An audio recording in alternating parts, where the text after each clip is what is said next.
ଏ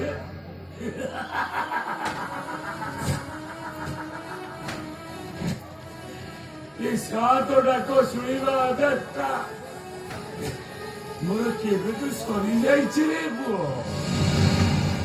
ହେଲେ କିଏ ତମେ? କଣ ହେଇଛି କଣ? ସାଙ୍ଗେ ଚନ୍ଦ୍ରବାବୁ ଜୋର କରି ମୀରାକୁ ସହରକୁ ନେଇଗଲେ ସାଙ୍ଗେ ଗଲା ମହାପ୍ରତାପିକଂସ ଦେବକୀକୁ ବାହା ଦେଇ ଶାଶୁ ଘରକୁ ଛାଡ଼ିବ ନା ଅନ୍ଧକାର କାରାଗୃହକୁ? ହେଲେ ପୁଅ, ମୁଁ ତ ତମକୁ ଆଗେ କେବେ ଜାଣିନି। ତମର କୋଉ ଗାଁ? ତମ ନାଁ କଣ?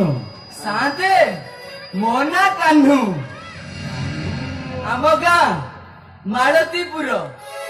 ମାଳତୀପୁର? ମୋ ନା ନାନା ସାନ୍ତଙ୍କ ଚାକର। ବିଶ୍ୱାସଘାତକ! ବାହାରେ ଘରୁ ମୁଁ ତୋ ମୁହଁ ଦେଖିବାକୁ ଚାହେଁ ନା। ଦିନେ ନାନା ବସୁନ୍ଧର ଲୋକମାନଙ୍କ ପାଦ ଏ ଘରେ ପଡ଼ିଥିଲା। ସେଇଦିନ ଏ ଘର ମୋ ଶାଢ଼ୀ ହେଇଯାଇଛି। ଅଥଚ ତୁ ଆଜି ଆସିଛୁ। ଭଲରେ କହୁଛି, ବାହାରେ ଘରୁ। ମୁଁ ଆପଣଙ୍କର କିଛି ଅନିଷ୍ଟ କରିବାକୁ ଆସିନି ସାର୍। ଆରେ କୁଆଡେ ଆସିଛୁ? କଣ ପାଇଁ ଆସିଛୁ? ଆଉ ମୀରା ସହିତ ତୋର ସମ୍ପର୍କ କଣ? ସାତେ ମୁଁ ମୀରାକୁ ଭଲ ପାଏ। ତୋର ଏତେ ସାହସ? ତୁ ଜମିଦାର ଆଦିତ୍ୟ ରାୟ ଝିଅକୁ ଭଲ ପାଇବୁ? ଗୋଟାଏ ଚାକର ହେଇ ତୁ ବହୁତ ଉପରକୁ ଉଠିଛୁ। ଆରେ ମୁଁ ଜାଣିନଥିଲି ତୋ ଛାତି ଭିତରେ ଗୋଟାଏ ଅମଣିଷ ଲୁଚି ରହିଛି ବୋଲି। ନାଇଁ ସାତେ, ଆମେ ପୁରା ଚାକର। ଆପଣଙ୍କ ଅନ୍ନରେ ପୁରା ଆମେ ପୋତି ପଡ଼ିତ। ଆମେ କେବେ ମାଲିକର ଝିଅକୁ ବାହା ହେଇ ସଂସାର କରିବାର ଗୋଟେ ସ୍ୱପ୍ନ ଦେଖିପାରିବୁ ନାଇଁ ସାତେ। ମୁଁ ମୀରାକୁ ଭଲ ପାଏ ସତ, ହେଲେ ପାପ ନଜରରେ ନୁହେଁ ସାତେ। ମୁଁ ଆପଣଙ୍କ ପାଦ ଛୁଉଁଛି ସାତେ। ମୁଁ ବେଇମାନ ନୁହେଁ।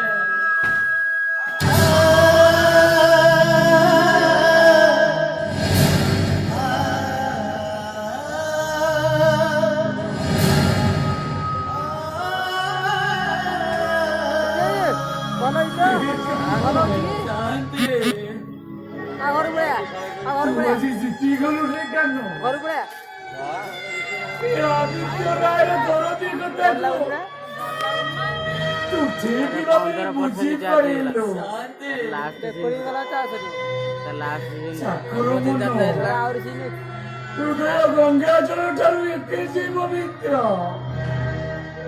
ମୁଁ ଆଜି ଜାଣିଲି ଦେଖାନୁ।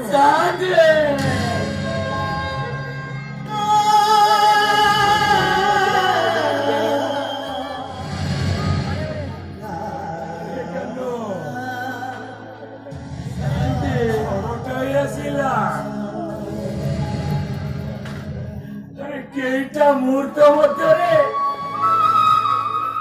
ମୋ କାଠି କୁଟା ଗଳା ବାହିଆ ବସାକୁ କେତେ ଦୂରକୁ ଉଡେଇ ନେଲା। ତଥାପି ମୁଁ ଭାଙ୍ଗିନି କେନ? ମୋ ଧୈର୍ଯ୍ୟ ଅଛି। ମୋ ସୁଖର ସଫଳତା ପାଣି ପଟକା ପରି ନେଇଗଲା। ନାଇଁ ସାତେ, ତମେ ଏମିତି କାନ୍ଦନି ସାତେ। ଖଣ୍ଡା ତଲୁଆରରେ ଖେଳୁଥିବା ମଣିଷର ଆଖିରୁ